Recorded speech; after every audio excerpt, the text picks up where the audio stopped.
How's it going, everybody? This is Frank here.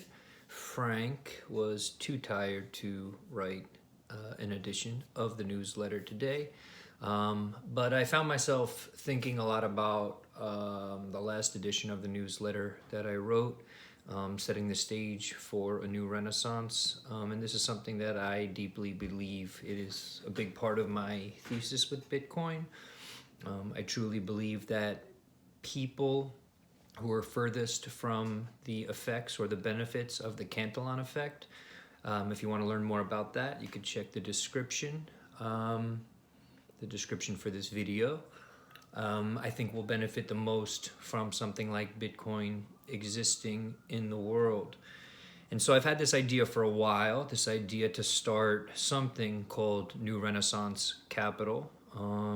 So I decided today that I would make that something a YouTube channel.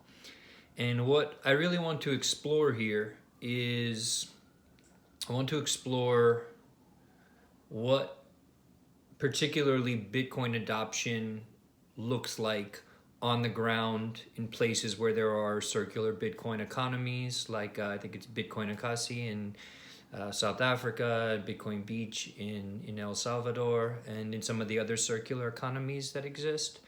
But also just what adoption looks like, not just amongst the maybe like the upper middle class and rich in certain developing countries. I don't like that term, but it's better than third world.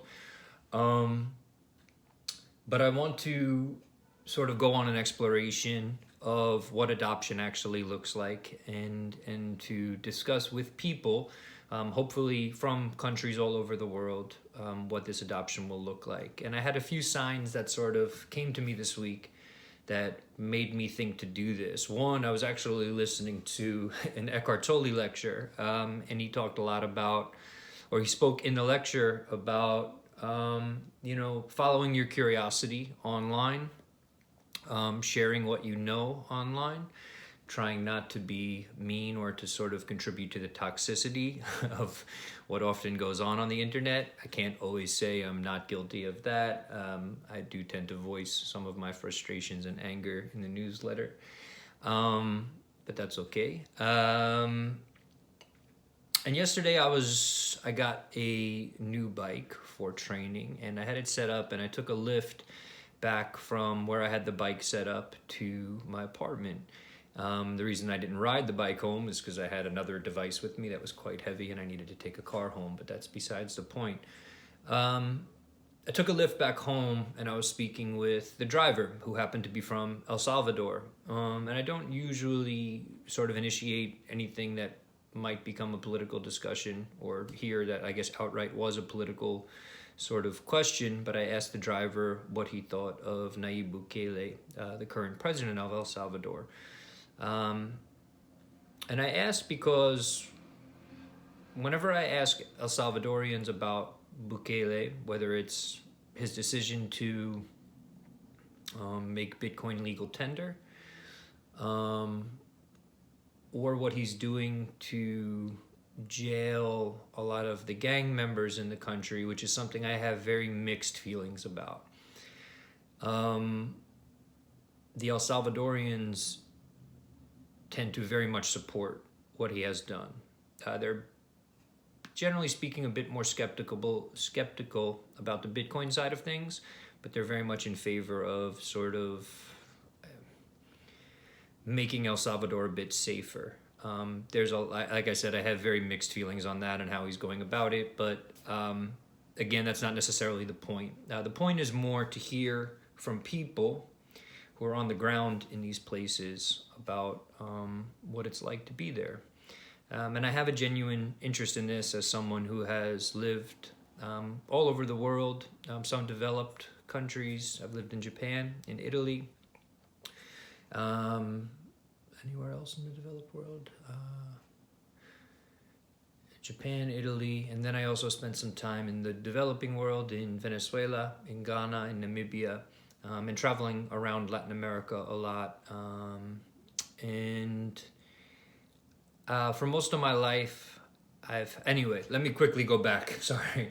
Anyway, the driver yesterday said he was very much in favor of Bukele, and he said this even though the fact that two of his cousins were some of the gangsters that Bukele has jailed for upwards of 25 years, which is kind of wild.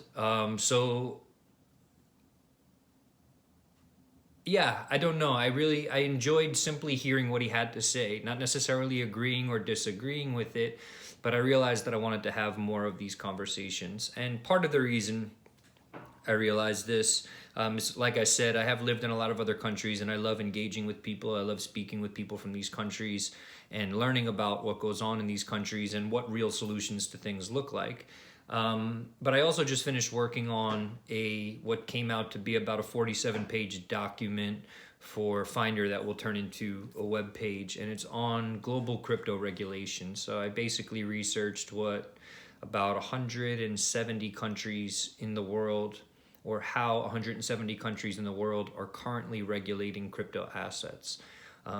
It was pretty painful experience in the sense that it was a lot of research. I had resources from Thomson Reuters, from the International Monetary Fund, from the US government, Chainalysis, Fortune, Cointelegraph, CoinDesk, and it took a lot of effort, a lot of time.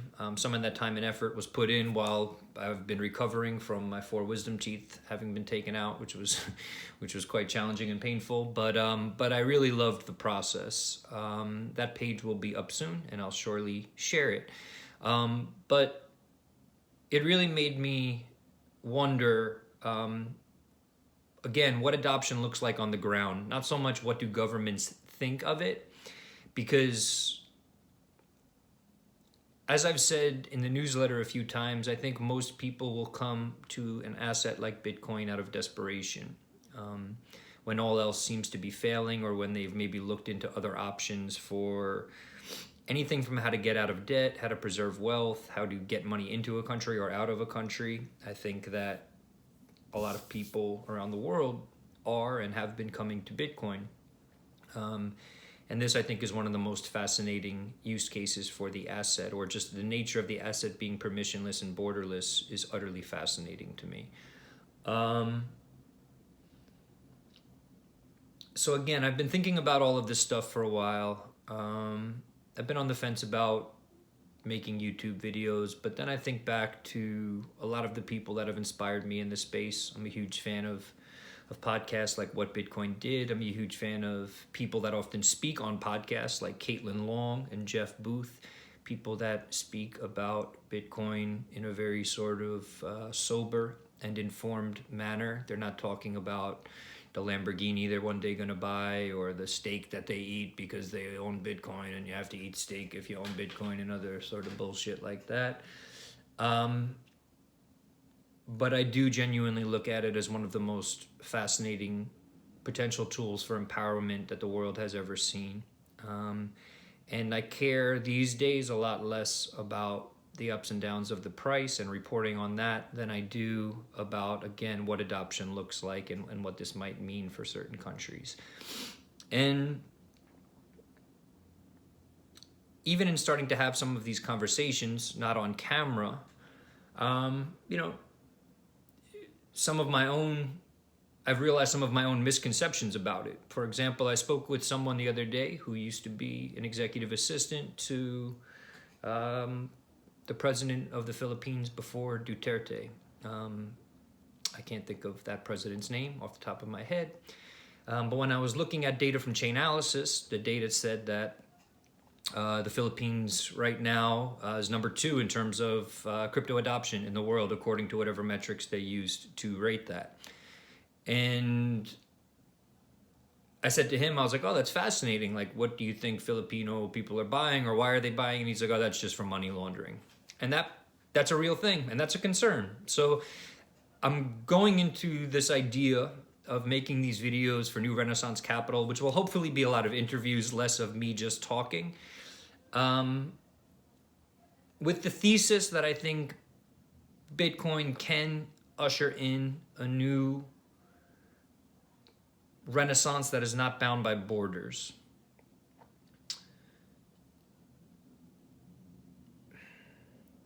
but also understanding that no system is perfect, including the Bitcoin network, and that there will be negatives that come along with Bitcoin, maybe, and though some of those negatives are money laundering or whatever, I don't know, escaping currency controls. But I think that the pros of the asset far outweigh the cons.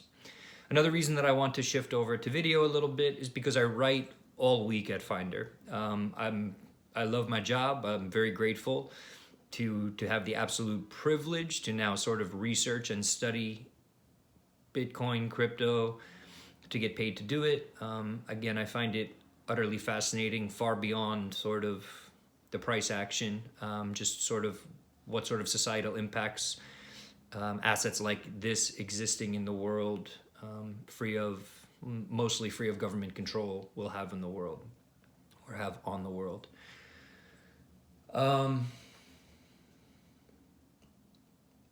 I think that's most of what I will say today. I don't know how often I will post just yet. I would love to say once a week, but things are a little bit hectic right now. Work is busy, training a lot for some races I'll be doing this summer. Still recovering. My mouth still hurts, my brain still hurts. My mind still hurts. So we'll see where this goes, but I wanted today to at least open the door. And if you see me in person, or if you know me and you have any ideas, or friends who are super into Bitcoin or crypto or whatever, and they live in different countries, please feel free to share that information. I'd love to maybe at the very least have a quick conversation with them. And again, here the point is really to be open-minded, to look at both the pros and the cons of what adoption look like, to really sort of approach this in an investigative manner, not in a sort of preachy or evangelical manner. Granted, the name of this is New Renaissance Capital because that's sort of my thesis, that this capital has the potential to do that. But again, that's just a thesis. It's not the gospel. We don't know how this all plays out or continues to play out. When I do this, I actually am going to speak a lot without a script or without even bullet points because I don't, that's kind of what I do at work all the time and what I do oftentimes with the newsletter.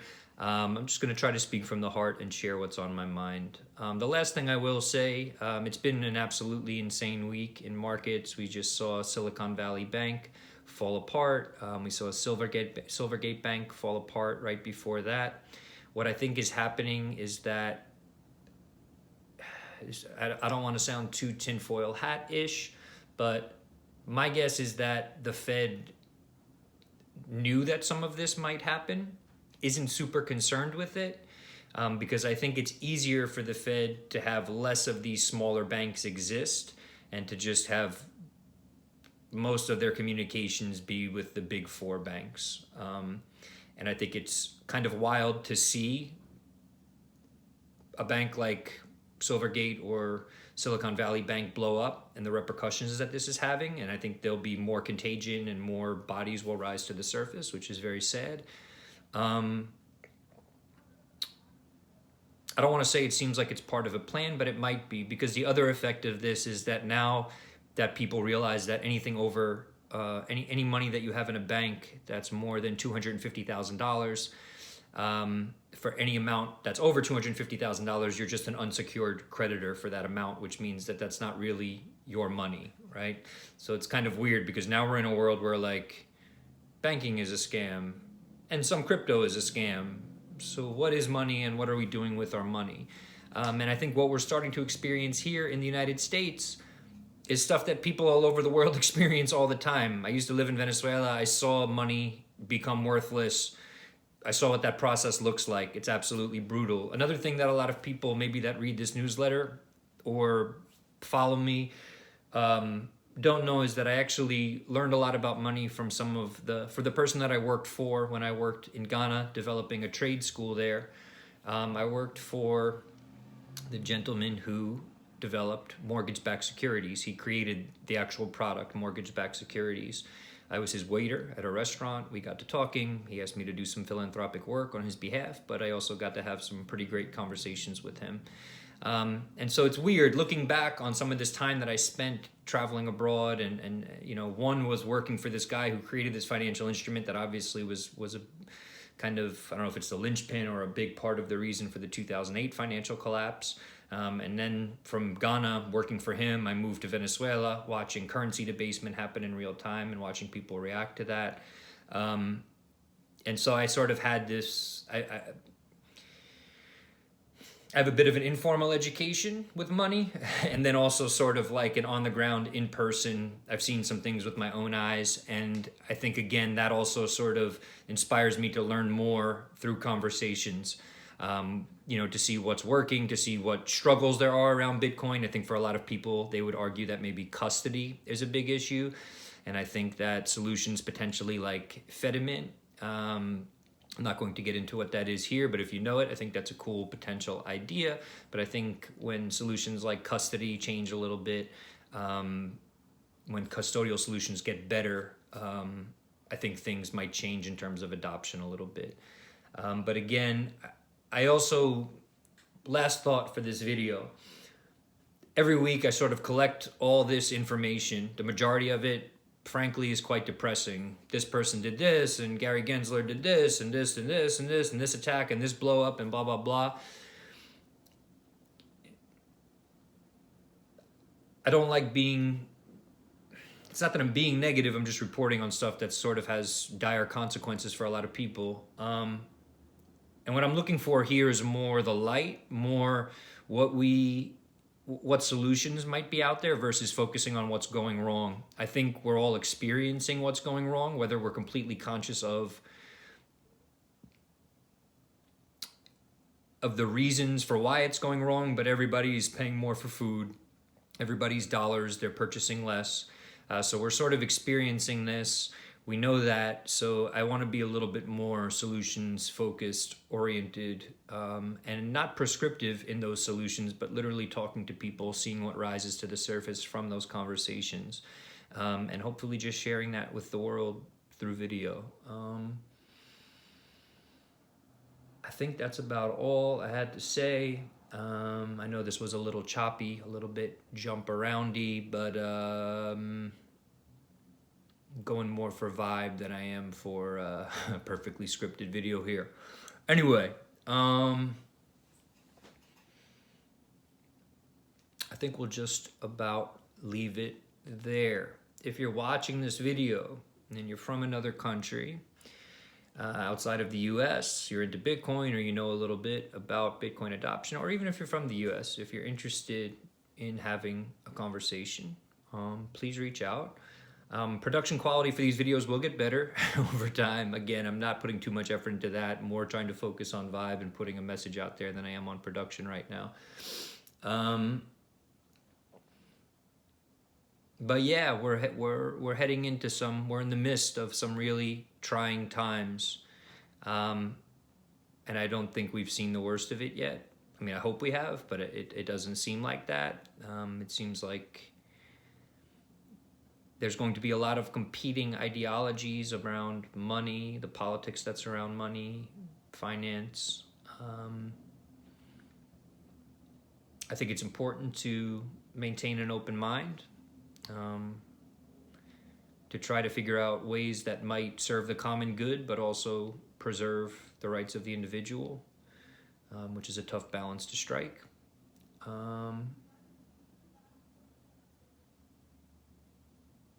And that's about it.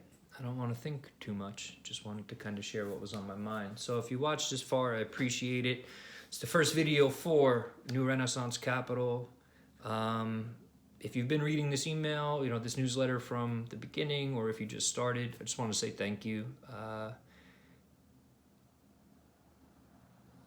Attention is a resource these days. There's so much information out there. I don't always do the job in putting out unbiased or impartial information, for sure. Sometimes it's a little bit emotionally charged, I get that. But the idea here too is to hear less of me speaking, more of other people who are maybe experiencing some of the things that I'm writing about, so to maybe get some broader perspective on this stuff.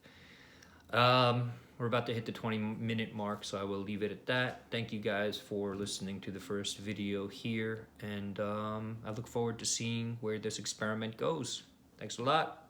Enjoy the week. Enjoy what's left of the weekend. Take it easy.